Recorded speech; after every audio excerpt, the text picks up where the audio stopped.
माहितीचा अधिकार आता कठीण होणार का? 12 जून 2026 रोजी लागू झालेल्या नव्या RTI तरतुदीविरोधात लोक आंदोलनास आक्रमक झाले आहे.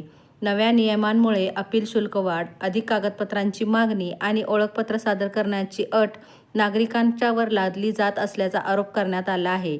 इचलकरंजीत प्रांताधिकाऱ्यांमार्फत मुख्यमंत्री देवेंद्र फडणवीस यांना निवेदन देत या तरतुदी तात्काळ रद्द करण्याची मागणी करण्यात आली.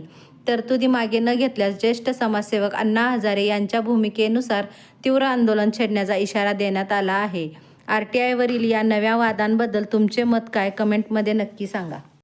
महाराष्ट्र सरकारनं 12 जून 2026 रोजी माहितीचा अधिकार अधिनियम 2005 मध्ये एक सामान्य प्रशासन विभागाचं परिपत्रक काढून काही तरतुदी बदलल्या आहेत.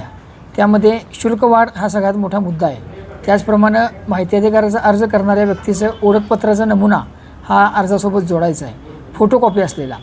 त्याचप्रमाणे माहितीचं शुल्क जे वाढवलं आहे, अपिलाचं शुल्क, अर्जाचं शुल्क आणि माहिती मागवण्याचं शुल्क, ही अन्यायी तरतूद आहे. मुळात माहिती अधिकार कायद्याचा जन्म हा झाला तो नागरिकांचा शासन व्यवस्थेमध्ये सहभाग वाढावा, शासनाचं काम पारदर्शक व्हावं आणि त्याच्यावर अंकुश ठेवणारी माहिती मिळावी. म्हणजे जी माहिती आमदार खासदाराला आपण देऊ शकतो ती सामान्य माणसाला मिळावी अशी कायद्यातच तरतूद असताना ही माहिती वाजवी दरात मिळावी असा कायदा तयार करताना जो ड्राफ्ट झाला आहे त्यामध्ये आणि कायद्यामध्ये सुद्धा नमूद आहे.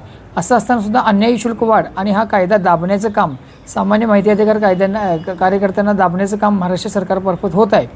आम्ही आज याबाबत मुख्यमंत्री देवेंद्रजी फडणवीस यांना इचलकरंजीचे उपविभागीय अधिकारी यांच्यामार्फत निवेदन दिले. लोक आंदोलन न्यास ही पद्मभूषण ज्येष्ठ समाजसेवक माननीय अण्णा हजारे साहेब यांच्या अध्यक्षतेखाली चालणारी संस्था असून या संस्थेच्या कोल्हापूर जिल्हा शाखेमार्फत आम्ही आज इथं निवेदन दिलेलं आहे. आणि ह्या निवेदनात ह्या अन्यायकारक तरतुदी 12 जून 2026च्या मागं घ्याव्यात याबाबत आम्ही शासनाकडे विनंती केलेली आहे. त्याचप्रमाणे काल राज्य माहिती आयुक्त राहुल पांडे, पुण्याचे माहिती आयुक्त श्री मकरंद देशपांडे, त्याचप्रमाणे छत्रपती संभाजीनगरचे माहिती आयुक्त प्रकाश इंदलकर यांनी राळेगण सिद्धी येथे जाऊन या कायद्याच्या तरतुदीबाबत ज्येष्ठ समाजसेवक अण्णा हजारे यांची भेट घेतली आणि तिथं 2.5 तासाची यांची चर्चेची झाली. त्या चर्चेतनं काही मार्ग निघाला नाही, ती चर्चा निष्फळ झाली.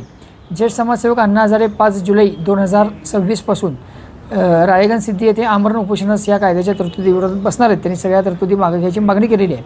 तर ह्या तरतुदी जर मागं घेतल्या नाही तर इथून पुढं ज्येष्ठ समाजसेवक अण्णा हजारे यांच्या सूचनेनुसार इचलकरंजी शहरात ही तीव्र आंदोलन छेडले जाईल. धन्यवाद.